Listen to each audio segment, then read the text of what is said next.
It has been 29 years since Amber Hagerman was abducted and murdered in Arlington, Texas in January 1996. Her case shocking the nation and changing the way that we look for abducted children.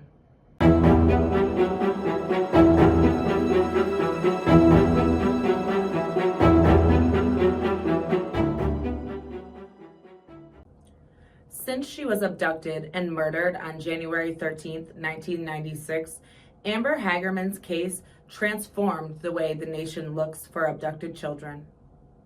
The 9-year-old girl was snatched off of her pink bike that she was riding in the Winn Dixie parking lot after her 5-year-old brother Ricky had returned to their grandmother's house without her.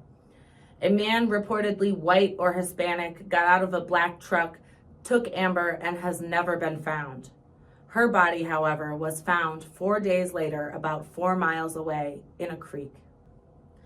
In 1996, at the time of Amber's abduction, there was no nationwide system to alert citizens of missing children.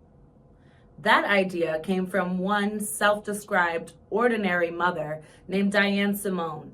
She saw Amber's story on the evening news and she just couldn't let it go. She decided to call a Dallas-Fort Worth radio station and propose an idea of a nationwide alert system that would come to be known as the Amber Alert. Locally, here in the Capital Region, Mary Lyle, whose daughter Suzanne went missing at 19 years old in 1998 without a trace from the Albany campus, she has been fighting for increased legislation surrounding Amber Alerts since the early 2000s. In order to issue an Amber Alert, they say that you have to have actually witnessed that, somebody kidnapping. Otherwise, they're not going to issue an Amber Alert. But for, like I said, 19-year-olds, hey, they're 19, they can do what they want, and whatever. Well, I know you were a champion.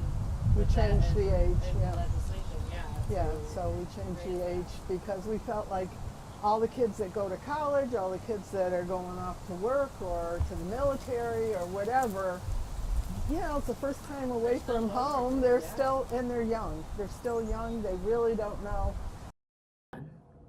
Most recently, Senator Jim Tedisco and Assemblymember Angelo Santa Barbara reached across the aisle to collaborate on proposed legislation that would enhance the Amber Alert system, allowing for early triggering in special circumstances. In today's digital age, we all remember that Amber Alert. Everybody knew. Yeah. Everybody was talking about the fact that our phones were activated. Right. I think that was the big thing now. Nowadays that the phones can be activated, Exactly. Computers. Not even, I don't know. No instant. Yeah, whether you had a laptop, an iPad, whatever it was, things were happening, and people knew to look and to be on the lookout or see if they can contribute something to help law enforcement. In special cases, my son doesn't talk, he doesn't communicate like other kids, has a number of other issues because he's affected by autism. In some cases, the change, what we were talking about, the change to make to the Amber Alert is, should we have that waiting period, or in a case where we know the child is disabled, there may be a number of other issues, the elements in a cold, we all know the cold that's out there right now.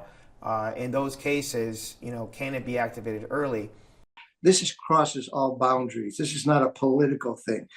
This is our gift for the future of this state, this nation, and our world, our children. And when we allow them to be victimized after they've already been victimized by a criminal, by the process itself, we know we can do better.